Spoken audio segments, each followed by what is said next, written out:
الله أكبر الله أكبر الله أكبر الله أكبر أشهد أن لا إله إلا الله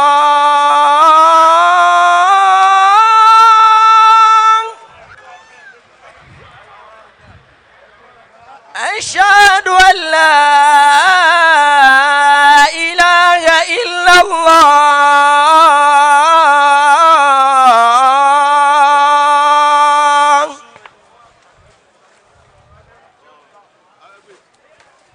أشهد أن محمد رسول الله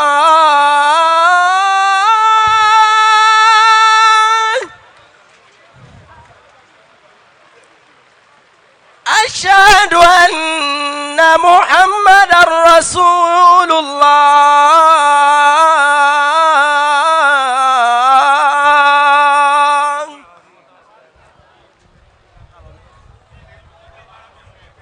حي على الصلاة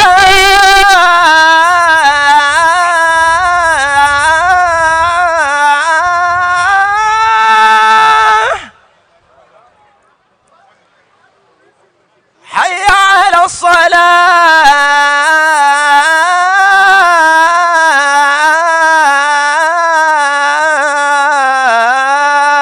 الصلاة حي على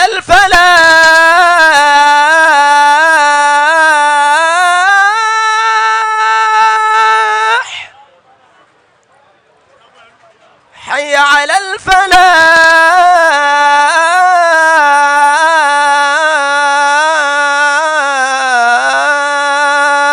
الفلاح الله أكبر الله أكبر لا إله إلا الله لا إله إلا الله سيدنا محمد رسول الله صلى الله عليه وسلم اللهم رب هذه الدعوة التامة والصلاة القائمة آت محمد الوسيلة الفضيلة والدرجة الرفيعة وابعثه مقام محمود الذي وعدته وارزقنا شفاعته يوم القيامة إنك لا تخلف الميعاد آمين. الحمد لله gbogbo rẹ̀ pátá tọ́mọ ìyẹn tí ń lò ó ọjọ́ ní ti ń báyé bọ̀ àtòmí èyí ń lò lọ́wọ́ ní sí kọ́dà tó rẹ̀ bí ìjọ tuntun lọ́wọ́ ọ̀sẹ́ni tó láyà àti gba ọpẹ́ bí ìṣòro. الذي شرف بقية المساجد بيد المسنون والفريد. àwọn wo ni ọba tó jẹ́ pé gbogbo lẹ̀ níbùlóòró níjẹ́bẹ̀sì ní ẹ̀mọ́ gúdù àrẹwà àwọn àyè yìí kò sí kan tó ní ìkọ́dà bí àyíká ti ṣe mọ́sálásí láti bá a máa bí mójúṣe ọlọ́run àdáyà àti súnà tó ń ṣe ọlọ́run ṣe. وجعلها شاهدة لأمرها بالثواب في يوم الحساب والعرض. ọjọ́ wa ṣírò bóòlù ṣe rówó bóòlù wa náà ọjọ́ gbàngbàdẹ kò kedere bẹ̀rẹ̀ wò tí wọ́n kó kálukú déwájú ọlọ́run ààyè tó bá jẹ́ ààyè mọ́sálásí yóò yọ gbọ̀ngbọ̀ síwájú ọlọ́run pé lágbájá ló fi mí kọ́lé rẹ̀ èmi sì ni mo wá jẹ̀rẹ̀ ẹ̀. وأدخل من تعلق بها يوم المآب في جنة أرضها السماوات والأرض. ẹ̀sẹ̀ lọ́wọ́ san fẹ́ni ọba fi dúkìá rẹ̀ kọ́ ilé fọ́lọ́run tó fún ní dúkìá òun àtàwọn tí wọ́n ń bá lò fún òjòjò fún ọjọ́ náà ẹ̀san wọn tóbi kọ́lá kò ní ṣe wíwẹ̀ kankan lọ́jọ́ tí àti sánmà àti ilẹ̀ yóò fẹ̀ àmọ́ kò lè fẹ̀ tó kẹ́ ọlọ́run lọ́jọ́ náà. يعني أرض الجنة كأرض السماوات والأرض لو اتصلت إحداهما بالأخرى fífẹ́ àlìjẹ́nà ọlọ́run tọ́lọ́run ẹsẹ̀ san fẹ́ni ó fi lé ààyè rẹ̀ kọ́ mọ́sálásí yóò fẹ́ bí ìgbà tí sẹ́mà àti ilẹ̀fẹ̀ ní bá a bá fi wọ́n kóra wọn láyé táwọn yìí kọ́dà kò lè fẹ̀ tó fi dá àlìjẹ́nà ó ti fẹ̀ tó. wàhálà yàdúlù alàsàbí ìtàkìrìbì wòílá faramatullahi àwùsáwù min dhalika liyawmi al-ma'adi ay al-maw'udi wa huwa yawmul qiyamah. àní ń tẹ́yẹ fi kalẹ̀ tí kálukú wọ́n ní alápáǹkẹ̀kẹ̀ àti fi súnmọ́ lọ́hùn jọ́lẹ̀ káwàá ní èmi ló fọ́nà báyìí súnmọ́ lọ́hùn ọjọ́ ní ní ọjọ́ tí kálukú pàdé tó gáyé ṣe ọjọ́ tó lọ́wọ́ ti ṣàdéhùn rẹ̀ ní àdéhùn ọlọ́run yìí sí yẹ. wà á bọ́ fà á lè ní sí i wàkọ́ọ̀l wà á ná lè masajida lillah wà tó bayti yàbí tó ibi rẹ̀ wà lè ákìfì náà wà lè ákìfì. ilé tọ́lọ́ ń pè nílé ohun yìí mọ́sálásí ìtọ́lọ́ ń sọ fún ọ ní pé owó tó fi ra lẹ̀ òun lòun fún ọ owó tó fi ra building materials òun lòun fún ọ pọ̀ bá wá fẹ́ ṣàṣedànù àdúgbò tó fọkà sí kọ́dọ̀ òun ló ti gbẹ̀san tó fowó òun ṣe ajẹ́pẹ́ àti wọn àti tó ṣe òun lòun ní ọlọ́run wá ní mọ́sálásí òun tó ti gbé kalẹ̀ náà àwọn èèyàn máa kọjá níwájú lẹ́yìn àbí kó múra ìnáwó tó ọdún tó fi kọ́ mọ́sálásí ó kéré sí mẹ́tẹ́lẹ́sì tó dúkù tí òfin ní máa rùn àwọn èèyàn gbọ́dọ̀ fọ́ ọmọ lẹ́mú ibi òórùn tọ̀rẹ́ torí wọ́n kàn kọjá lọ ní wọn ìyá kírun àwọn akẹ́kẹ́ wọ́n kírun kọ́dọ̀ ẹnìkan onírun tí ó fẹ́ wá sí ní pé mọ́sálásí ó tutù yìí kọ̀dá ọkọ̀ sí ní mọ́sálásí kó tó wá máa jẹ́ kó òórùn fúsáárì àti òórùn gbàṣẹ̀ ní òníjọ́ gbádùn. amadu ashkuruhu wafaqo mani arada lisuluki sabila ihsan. akí ọlọ́run akí ayìn àbátọ́yẹ tó bá fẹ́ ṣàánú yẹn kì í fọjú erí ṣe lọ́kọ̀ ṣàánú yẹn wọ́n máa pe ọmọ ọjọ́ lásán òǹkà lásán lọ́jọ́ erí kí lè yẹn fẹ́ fọjú erí tẹ́lẹ̀kẹ́tẹ́ ṣe nígbà tí ò bá àchífù kankan láyé akí ọlọ́run akí ayìn ajẹ́rìbọ̀ òrìkan ní jọlọ́run lórí tó gbé kalẹ̀ láwọn nǹkan ẹ̀bùn rẹ̀ ibi tẹ̀lọ́ bá wù lọ rẹ̀. wọ́n ń sẹ́kífìrúhu wọ́n ṣe ẹ̀dùn la ilaha illallah al-karimu al-mannan. àtọ̀rọ̀ àforíjì lọ́dọ̀ ọlọ́run ajẹ́rìí kọ́lọ̀ nìkan ló tọ́lọ́run jẹ́ ní gidi nǹkan kan ò jẹ́ ní kọ́mọ́ kábùkù nǹkan ò lè jẹ́ ní kò sí tí ó tún jẹ láéláé ọba àtàrílọ́rẹ̀ ọba alákọ̀ọ́lẹ̀ lọ́lọ́run náà. wọ́n ṣe máa ń lẹ́yìn ìdẹ̀lẹ́ ونبينا ورسولنا وحبيبنا وصفينا محمدا رسول الله أسس مسجده على تقوى من الله ورضوان. ajẹ́rìí kẹ́kẹ́ bí ọ̀gá wa aṣíwájú wa olólùfẹ́ wa ayọ̀ ọlọ́run ẹni tọ́lọ̀ rẹ̀ pé kọ́ wá kú o ká má fi bá a sọ̀rọ̀ kú ò nínú òkùnkùn tá a fi wà nù mọ́lẹ̀ àtọ̀lẹ̀ dọ́lẹ̀ ìpàdé àwọn tó bí wa nínú mọ̀nà wà ẹbíṣẹ́ ọlọ́run ni òjíṣẹ́ ọlọ́run ni irú táwà bí lónìí òun náà fi lélẹ̀ gbòdé Màdínà lórí pẹ̀lú ọlọ́run. Allahumma salli wa sallim wa barik ala nabiyil karim sayyidina maulana Muhammadin wa alihi wa sahbihi ma uqimat lillahi sha'iruddin. ọlọ́ba alẹ́kùn kẹrẹ àti gẹ̀rẹ bá alẹ́kùn ọlọ́rẹ àtọ́lá rẹ bá alẹ́kùn àlùbáríkà rẹ àti yọ́nù fádẹ Muhammad adáwọn dídà tàà sábò sí ọlọ́run anábìwo tó ṣe pé tí ó jẹ́ òkú ẹ̀sìn ọ̀ṣọ́ ẹ̀sìn ìlànà ẹ̀sìn òun ló fi lélẹ̀ fún wa àwọn náà fi rí tẹ̀lé. àmín amábà lẹ́nu àgbàlẹ̀. fọ́nrẹ́dẹ́lá ìyẹn bí sọ ọlọ́run apèyìn. fàázà bìnrin nílì mubarati man wufika liqamati sha'airil islam. ẹ wo bí a wà yìí ẹni ó ti tò síwá ẹni ó ti jìnà wá ìfẹ́ méjìlá bá dé yìí ìfẹ́ torí ìtọ́lọ́run àti ìnífẹ̀ẹ́ tọ́lọ́run ṣe lóore fọ́mọlà kejì wa pé àwa náà oore ń wá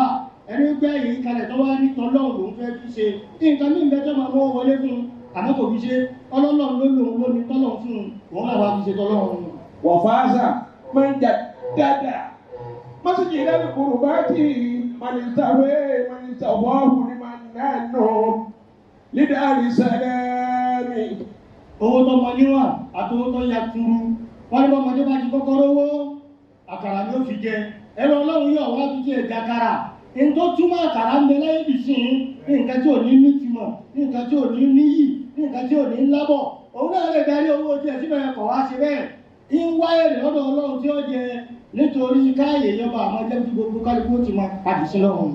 wọ́n fà á sá wọ́n sára à ilẹ̀ ìfẹ̀yìntì sáfà sàmánsára ilẹ̀ ìfẹ̀yìntì máa ní mọ̀tàfàlà lìkọ́lì láàrin ìmọ̀lìkì aláàmì. ẹni orin ọwọ́ nílùú àbá àgbà tí wàá límì ilẹ̀ ẹbẹ̀ náà wọ́n ti bí mi ìjọba ń ṣe fún mi náà ilẹ̀ ẹbẹ̀ náà ní rí mọ́ ẹgbẹ́ mi ó tún rìn takété sí ẹ̀ kọ́dà máa jẹ́ orí ilẹ̀ àbá límì náà ni ìbẹ̀rẹ̀ mi ó pe ìjọba fún mi sí ẹ̀rí bọ́tọ̀ ń béèrè oríire orí bí ó sì máa jẹ́ tiẹ̀.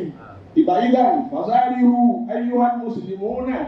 ila magfiratin min rabbikum wa jannatin arduha samawati wal ardu uiddat lil muttaqin. tọ́ba rí bẹ́ẹ̀ àpèjúwe lálágbẹ̀dẹ rọ èmi ọmọ bẹ́ẹ̀ mi náà ti ṣe tèmi ò sí mbẹ́ ńbẹ̀ nìkan bá ti ṣe tẹ̀ tọ́jú orí báyìí kálukú náà dìde ilé ọlọ́run fẹ́ ẹ tún lọ bò mí ẹ tún ṣe gbogbo orí kálukú ti ń lọ ayé àforíjì ọlọ́run nìkan ló lè yẹjú ẹ̀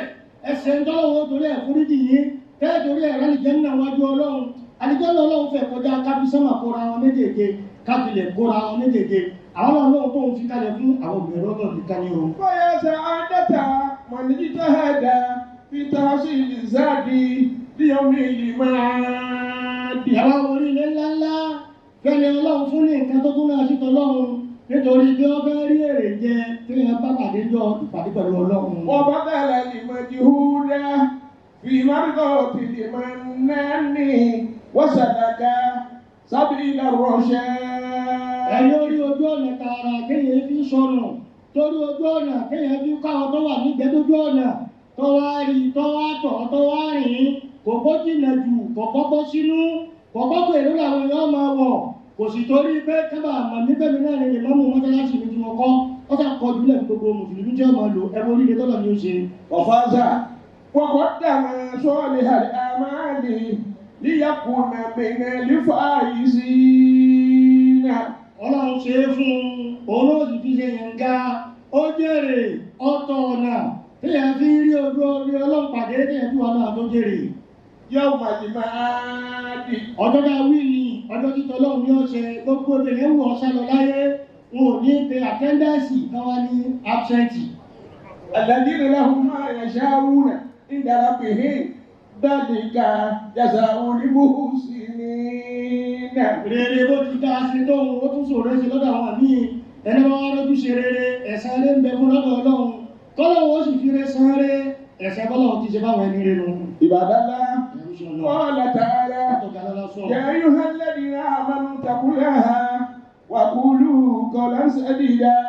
يصلح لكم أعمالكم ويغفر لكم ذنوبكم ومن يطع الله ورسوله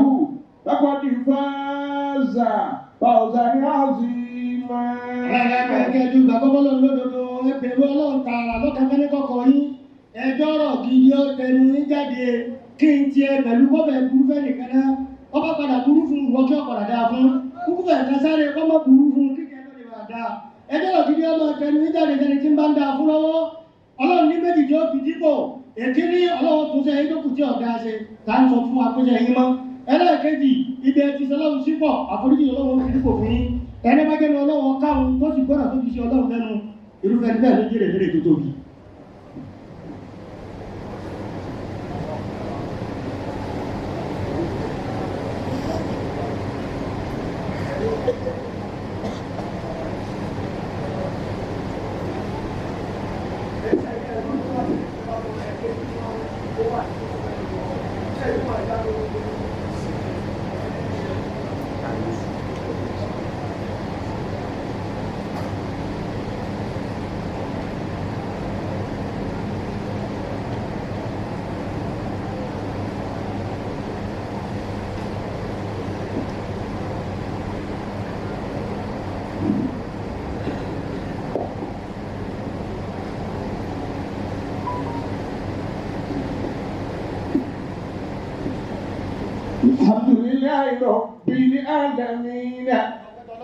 tọ́jú gbogbo àgbáláyé. الصلاة والسلام على سيد المرسلين Ìjà àdájọ́ ọlọ́run jẹ́ kí aṣíwájú gbogbo àwọn dára ń ṣẹ́. وإمام المتقين Òun náà lọ̀gá gbogbo àwọn olùbẹ̀rù ọlọ́run. وسيد ولد آدم أجمعين Gbogbo ọmọ ànábì Ádámà látòkè délẹ̀, òun náà làṣáájú gbogbo wọn. سيدنا مولانا محمد Ọ̀gá wa ṣọ́jú wa ní Muhammad ní. وعلى آله وصحبه وتابعين Àtàwọn ìdílé àtàwọn sàábò òṣèlú àtàwọn olùtẹ̀lé ànábì. وتابعيهم بإحسان إلى يوم Bí wọ́n ti الدين fẹ́ dé tó àwọn náà tún sàgbà àwọn àkànnù ìsìláàmù gbogbo wa ìkẹ́ ọlọ́run ọmọ jẹ́ tiwa ni. آمين Àmín. عباد الله Ẹrú sùn ọlọ́run. يا مسرة من بذل نفائس الأموال في الخيرات ليكون له من النار جنة Ọkọjá kéèyàn sọ bẹ́ẹ̀ nìkan pẹ́ńgbà kí èso ta ajé. Kọ́lá bẹ́ẹ̀ náà jọ ta ajé ọba dé yìí. Bí ọba sí pé ikú kan tẹ̀lé kì í bọ̀ pẹ́.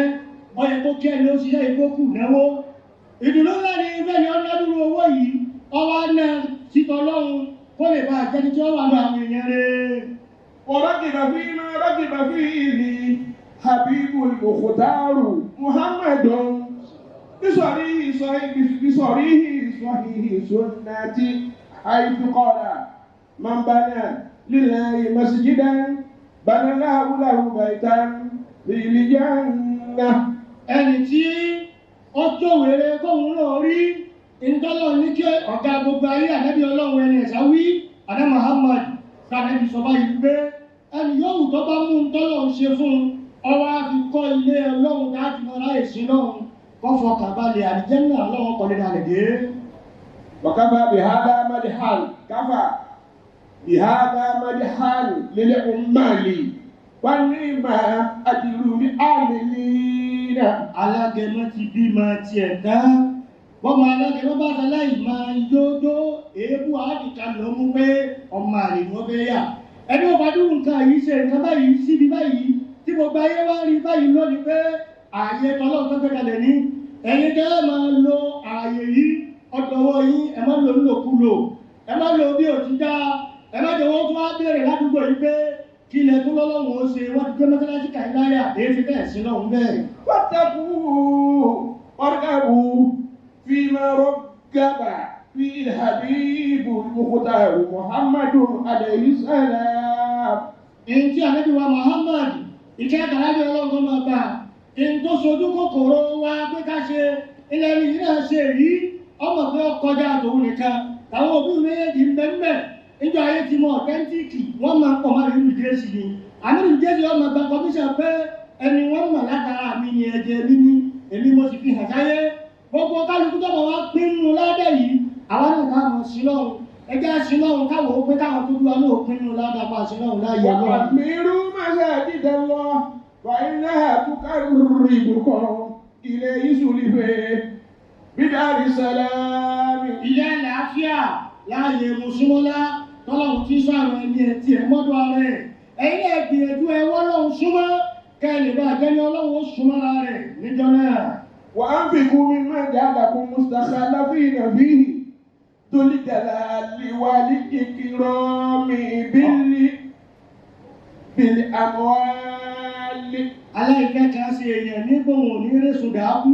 wọ́n bá ti náà ní rẹ́sùn dàábù ó ṣe rẹ̀ níjọ ọdún bá tún jẹ́ ọba ya kò ní ya lùwọ́ náà ẹni yìí ti ṣe tiẹ̀ ẹwà dúdú tó ṣe ẹni wà lọ́wọ́ tí wọ́n dáàbò láti ṣe kẹ̀kẹ́ níyìí kò kéré kọ́ pọ̀ jù ìwọ náà tún lè lẹ́sí bọ́wọ́ ti mọ gbalada ìwọ náà mọ gbalada lọ́dọ̀ ọlọ́run ọba tó rẹ kọ́dọ̀ rẹ pátákọ́lé mẹ lọ́dọ̀ ẹ̀. إنما عند الله هو خير لكم إن كنتم تعلمون. ìkí ń bẹ lọ́dọ̀ ọlọ́run tí bí ìṣẹ̀ṣẹ̀ fẹ́ máa bá náwó sí tiẹ̀ ó tún téèyàn náwó sí kílọ̀bù lọ ó tún téèyàn fi dá ìfẹsẹ̀ ìtàlẹ̀ lọ ó tún téèyàn fi dá òtẹ́ẹ̀lì lọ èyí ó wulẹ̀ gbẹ̀sẹ̀ kò ní gbalada àmẹ́lẹ̀ yìí ọ̀dọ̀ rẹ̀ ní ládẹ́wà fẹ́ni bá ṣe wọlé yìí. ما عندكم ينفد وما عند الله باق. pẹ̀pẹ̀pẹ̀ ó pè ń dọ́ka gbogbo dẹ́ ní iye yóò tó lè jẹ́ àkáǹtì yóò kẹ́ lè máa lò bọ́lá wọn bá bẹ́ẹ̀ tètè mú yín ni wọ́n sọ pé o lè gbà lọ́wọ́ ẹ̀ wọ́n lè fúròṣì àkáǹtì yín tẹ́wàá máa wọ́n bẹ́ẹ̀ tẹ́gbọ́ gbọ̀ngàn àwọn kan wá háàkì ẹ̀ tí wọ́n gbówó jáde ńbẹ̀ ọjọ́ tètè náà tọ́ lọ sí tọ́lọ́run kọ́lọ́run ojú ọmọ pọ̀ sí ìpín ìdọ́lọ́wọ́ yóò tán jọ́ kan tọ̀dọ̀ ọlọ́run ni ò lè tán. وما تجزون إلا ما كنتم تعملون. òṣìṣẹ́ sẹ̀rẹ̀ kátó lọ́wọ́ sọ yín kọjá gbogbo tẹ́lẹ̀ bàbá ẹsẹ̀ níṣẹ́. فتقربوا إلى الله واعبدوه واشكروا له إليه ترجعون. ẹ̀wọ́ ọlọ́run súnmọ́ ọlọ́run dùn súnmọ́ ẹ sáré tọ ọlọ́run máa ń jẹ ní ọbaṣábádọ̀ rẹ̀ wá bẹ́ẹ̀ fẹ́ bẹ́ẹ̀ kọ̀ ọ̀dọ̀ ọlọ́run lẹ́ padà sí. وتوسلوا إليه وادعوه خوفا وطمعا إن رحمة الله قريب من المحسنين. ẹ má gbàgbé ọlọ́run ọba kéèyàn ò lè gbàgbé ni ẹ máa rántí ọlọ́run báwo ó lè máa rántí yín ẹ wá ń tẹ́ fi ọlọ́run súnmọ́ ọ̀rẹ́ pọ̀ òòrẹ́ pọ̀ àánú pọ̀ lọ́dọ̀ ọlọ́run àmẹ́ni ọba nídìí àánú ọlọ́run ṣàánú fún àánú ọlọ́run bẹ́ẹ̀ gbogbo èèyàn rẹ̀. واعلموا أن إمامة المساجد من الأعمال الرابحة الباقية. nínú àwọn iṣẹ́ rẹ̀ tó lérè inú tí ń ṣẹ́kù ìgbé mọ́sálásí kalẹ̀ àti ìmáa lo mọ́sálásí ni bí mọ́sálásí ti wà yìí nígbàjẹ́lẹ̀ mọ̀lẹ́lẹ̀ ni ọba fi dé láti ráwọn tí wọ́n mọ̀ wá fowó kọ́lẹ̀ pé afẹ́wá ṣe ti káàbù kọ́dà àwọn ọmọ wa wọ hálíwà kí wọ́n pẹ́ nìkan wá wọ hálíwà níyìí bá a bá gbàdánà láti ti lọ wọ hálíwà níbi tí wọ́n lọ wọ lọ́hùn ṣe rí pé ipasẹ̀ nǹkan ní nǹkan tọ̀ àrọ́mọdọ́mọ wọn náà ló tó wá ṣe ìkalẹ̀ wọn kú oríire ní ìdásà láti. ومنها غرس الأشجار ومنها حفر الآبار ومنها الأنهار الجارية وتوريث المصحف وبث العلوم فإنها بعد وفاة العبد صدقة جارية. nínú àwọn tó tún bẹ̀rẹ̀ ní ládá tó bẹ̀rẹ̀ tó ti mọ́sálásí ọ̀kan ní kéèyàn wá ìka rẹ̀ gbáà ẹgbẹ́ éka ń bẹ éka tún bẹ kéèyàn wá gbáà kó o gbé kaṣú kó o gbé máńgò gbogbo nǹkan téèyàn lè kájẹ tí ó ti láǹfààní kọ́ wá gbé lọ bẹ́ẹ̀ àti kọ́ ọ gbé kànga òṣèké bá wọn ọ̀dà sí bọ́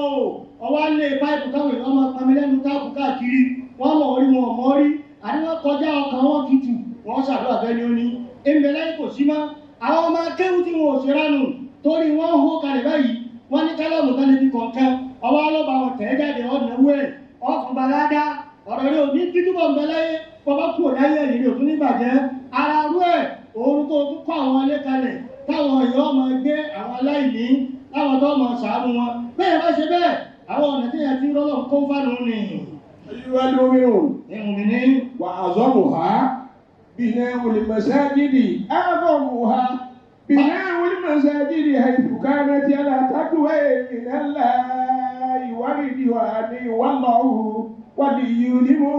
المتقين. bí gbogbo wọn ti wá ń lọ́lá dáa tóun èyí tó jọ̀gá gbogbo wọn ilé àti kéèyàn kọ́ mọ́sálásí kalẹ̀ mọ́sálásí kéèyàn kọ́ lórí ìbẹ̀rù ọlọ́run tí èdè ní háì wọ́n gbà ládùúgbò wa wọ́n ti ń bá bàbá wa fa kìíní ìfẹ́ èmi náà wọ́n sọ fún agbẹ́ kìíní ìdé àwọn náà kọ́ mọ́sálásí ti wà á yà kó tí ó wà á dìjà gbà ládùúgbò kéèyàn kọ́ mọ́sálásí sáàyè kí wọ́n máa rí lò ó tóbi ní ládàjú gbogbo dáadáa kálẹ̀ yìí lọ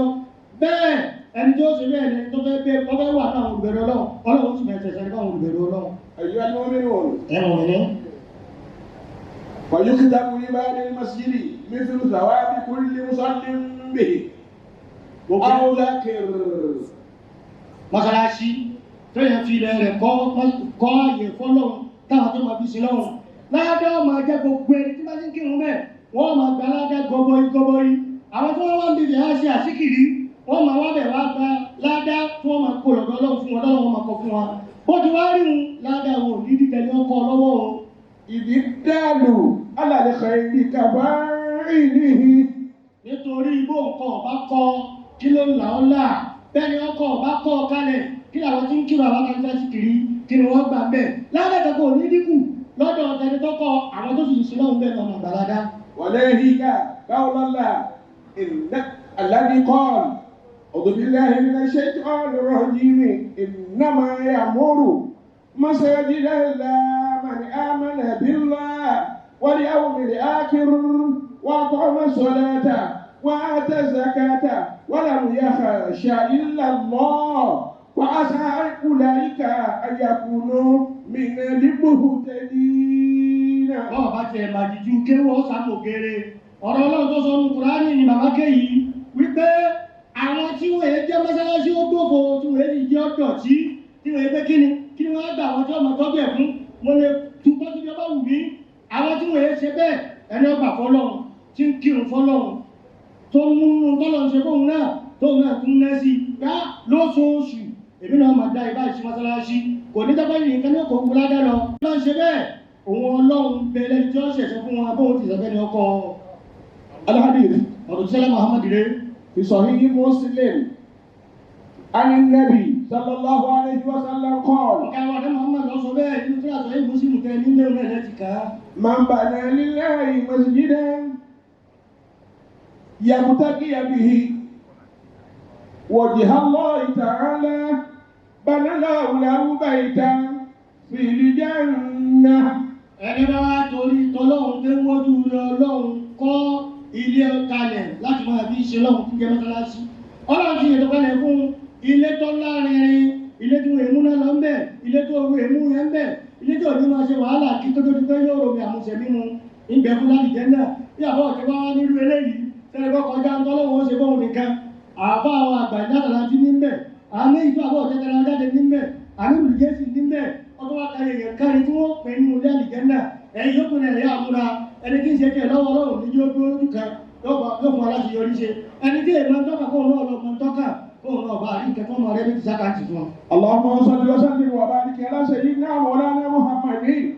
وعلى اله واصحابه والتابعين له باحسان الى يوم الدين. ọlọ́wọ́ alẹ́kùn kẹ́ àti kẹfà nẹ́bì ọlá àtọ̀làfà nẹ́bì àlùbáríkà tí yọ̀nù fà nẹ́bì báwọn àdílé bá sọ ábà àti gbogbo àwọn àdúgbò nẹ́bì láti ṣe ń dijọ́ tá a pàdé ju ẹ̀sẹ̀ wọn. آمين. àmín. أيها الناس ènìyàn wa أيها الناس ènìyàn wa ènìyàn wa. إن الله تبارك وتعالى يقول وهو أصدق القائلين. ọlọ́wọ́ bá tí èso kò gbọ́ ọ̀rọ̀ òun lọ sọ báyìí. إن الله يأمر بالعدل والإحسان وإيتاء ذي القربى وينهى عن الفحشاء والمنكر والبغي يعظكم لعلكم تذكرون. ọlọ́wọ́ bá apàṣẹ ṣòfin lọ́pàṣẹ mẹ́ta ṣòfin mẹ́ta ní ayé àkàṣọṣọ fún wọn lọ́hùn lòún pàṣẹ ìmáṣe déédé ìmáṣe rere àti ìmáfẹ́rẹ́ bá súnmọ́ ní lẹ́tọ́ ẹ̀ òun lòún kìlọ̀ fún wa ìbàjẹ́ elétàdúgbò àti tìlú kájínà sí i ntí ò ní dùn wọn kí wọ́n ṣe báwọn tó bí ọ àtìlẹ́yìn má ṣe fọmọ làkejì yóò dùn òun náà má sì bá wọn pé pé ó tẹ̀ ìgbẹ̀yìn tèé pé báwọn tó máa ń bẹ́ẹ̀ bẹ́ẹ̀ wá àṣẹ ọlọ́run tí ń ṣe nǹkan ẹjẹ́ ní tí ó gbọ́ tí ó gbà tó sì tẹ̀lé. àṣẹ àmì. اللهم انصر سلطاننا سلطان المسلمين. ọlọ́run ìwọ làrá ṣe rẹ́ búyàrí bàbá mi mẹ́tàlá ṣe kí mùsùlùmí ọba àlùlọ́rẹ́ àtàgbègbè ẹ̀ ọba tọ́lọ́run fi wọ́n ṣe sọgbódilé sọ̀gbẹ́dìgbòrò fún ìlú ẹmírẹ́tì yìí ọlọ́run káàlà ṣe ìlọ́mọ bá wọn ní ìṣẹ́jú tí ò tó kà. wọ́n sọ ìwúlẹ̀ máa hù ọ́sàrà hù ọ́kàrà hù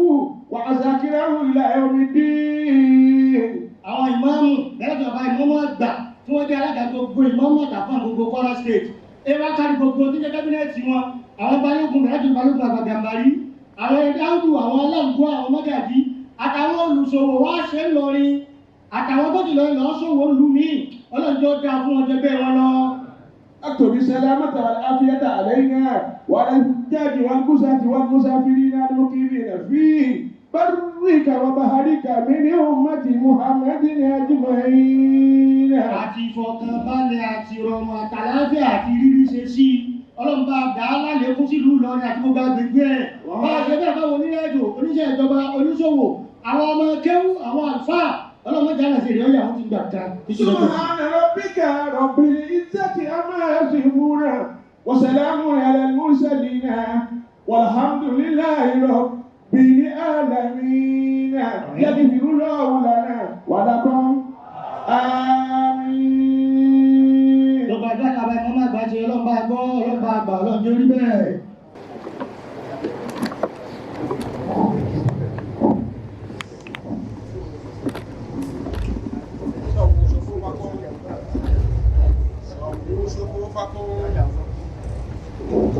وصدوا الخلل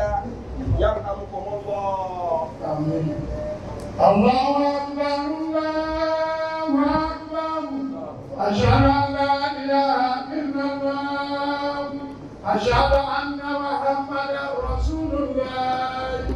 حي على الصلاة حي على الفلاح قد قامت الصلاة قد قامت الصلاة الله أكبر الله أكبر لا إله إلا الله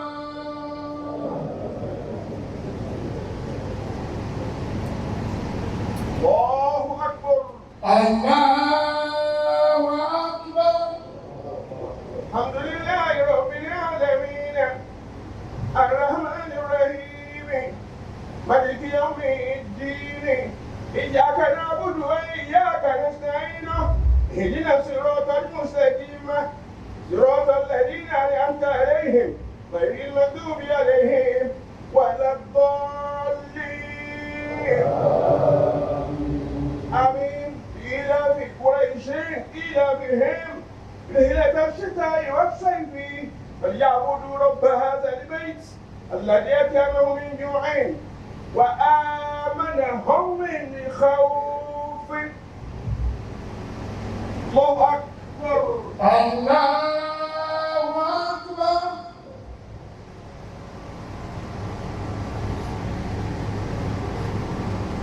سمع الله لمن حمده ربنا ولك الحمد الله أكبر الله أكبر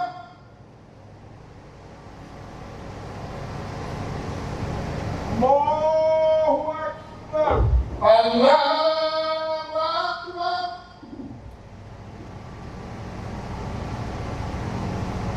الله أكبر الله أكبر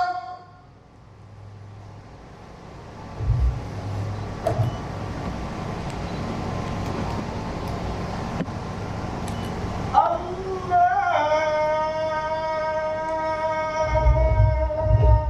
أكبر الله أكبر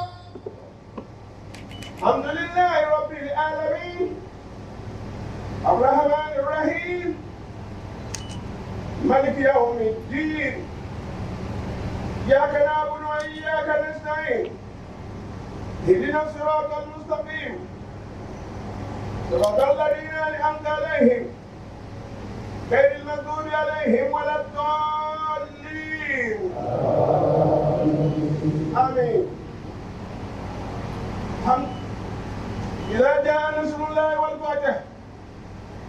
ورأيت الناس يدخلون في دين الله أفواجا فسبح بحمد ربك واستغفره إنه كان توابا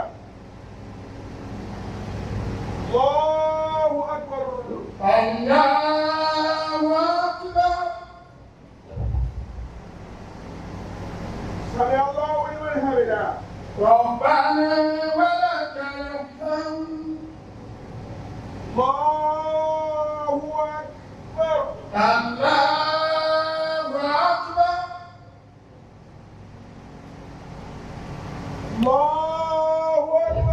الله أكبر الله أكبر الله أكبر الله أكبر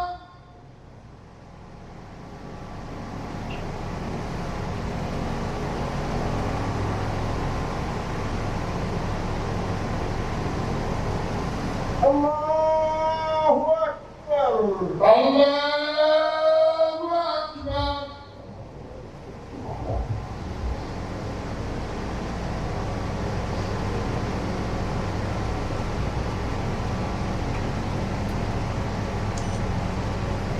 السلام عليكم السلام عليكم السلام عليكم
Thank you.